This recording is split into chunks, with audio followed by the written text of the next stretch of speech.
Standard 7th History, Chapter number 2, India before the times of Shivaji Maharaj.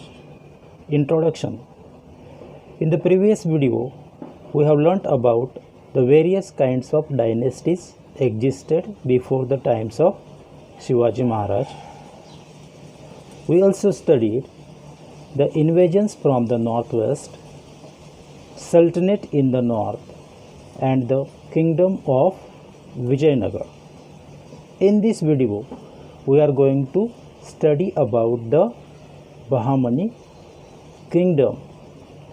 We have already learnt that the power of Muhammad bin Tughlaq was started to decline. Many revolts started against him in South India and founded the kingdom of Vijayanagar and Bahmani. The Bahmani kingdom.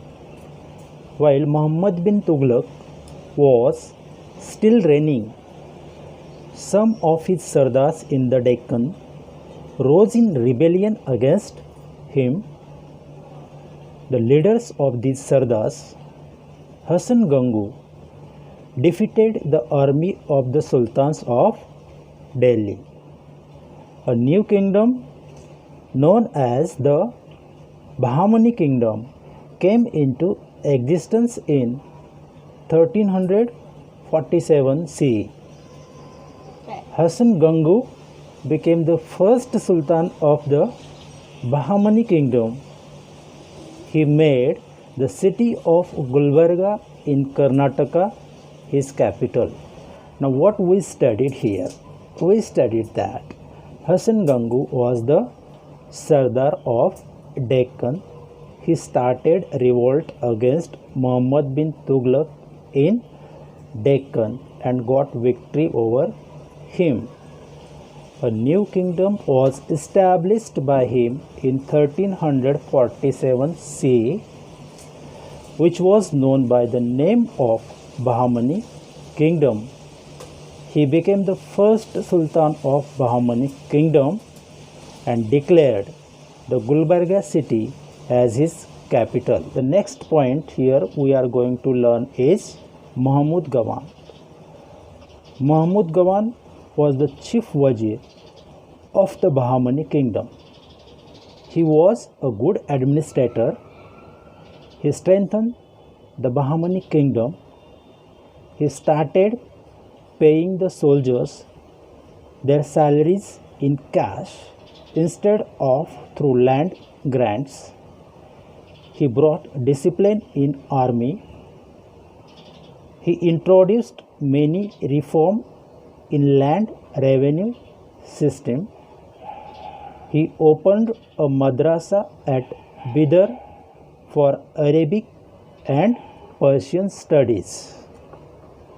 The question which is going to come you in the exam is like this: what reform did Mahmud Gawan make? After the death of Hasan Gangu, Mahmud Gawan became the Sultan of Bahmani kingdom.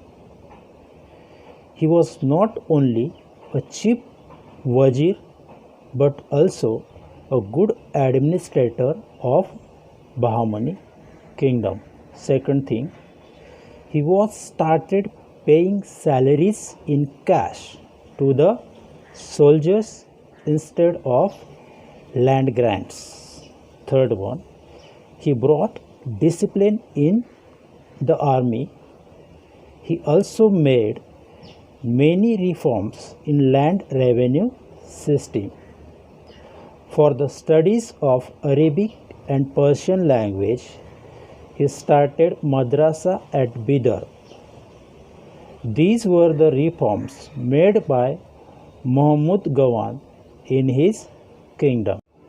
After the death of Mahmud Gawan, factionism increased among the Bahmani Sardars. The conflict with the Vijayanagar kingdom had an adverse effect on the Bahmani kingdom. The provincial governors began to act more independently. This led to the disintegration of the Bahmani kingdom into five small powers. First one, Imad Shahi of Warad. Second one, Barit Shahi of Bidar. Third one, Adil Shahi of Bijapur. Fourth one, Nizam Shahi of Ahmednagar. And the last one, Qutub Shahi of Golconda. The next point which we are going to learn here is the Mughal power. In 1526 CE, the Sultanate of Delhi came to an end. The Mughal power was established there. Babur was the founder of Mughal power. He was the king of Fargana in Central Asia in today's Uzbekistan. He had heard of the wealth in India, so he planned an invasion of India. The reigning Sultan of Delhi at that time was Ibrahim Lodi. Daulat Khan Lodi was the governor of Punjab under the Sultanate. The relationship between Daulat Khan Lodi and Ibrahim Lodi was strained. Daulat Khan Lodi invited Babur to march on India. Taking this opportunity, Babur invaded India. To repel Babur's invasion, Ibrahim Lodi started with his army. There was a battle between Ibrahim Lodi and Babur on 21st April 1526 at Panipat. In this battle, Babur made use of an artillery effectively for the first time in India. He defeated Ibrahim Lodi's army. This is known as the First Battle of Panipat. After the Battle of Panipat, Rana Sanga of Mewar brought all Rajput kings together. There was a battle between Babur and Rana Sanga at Khanua. Babur's artillery and reserve force played a key role in this battle, and Rana Sanga's army was defeated. Babur died in 1530 CE. Now what we studied here? We studied here that Babur was the founder of Mughal Emperor. He founded it in 1526. He was the king of Fargana province from today's Uzbekistan. He was invited Daulat Khan Lodi to fight against Ibrahim Lodi in India, and the battle took place between them on 21st April 1526 CE at Panipat. This was known as the First Battle of Panipat, and in this battle Babur used an artillery very effectively. The next point we studied here is that the king of Mewar, Rana Sanga. Why did Rana Sanga's army defeated?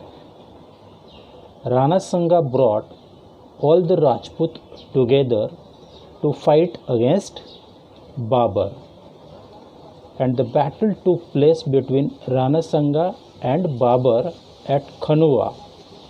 In this battle, Babur used his artillery and reserve force very effectively, and due to this, Rana Sanga's army was defeated.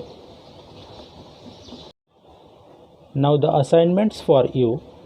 First question: What reforms did Muhammad Gawan make? Second question. Why did Rana Sanga's army defeat? Third one. Who founded Mughal power? And the last one. When did Babur die?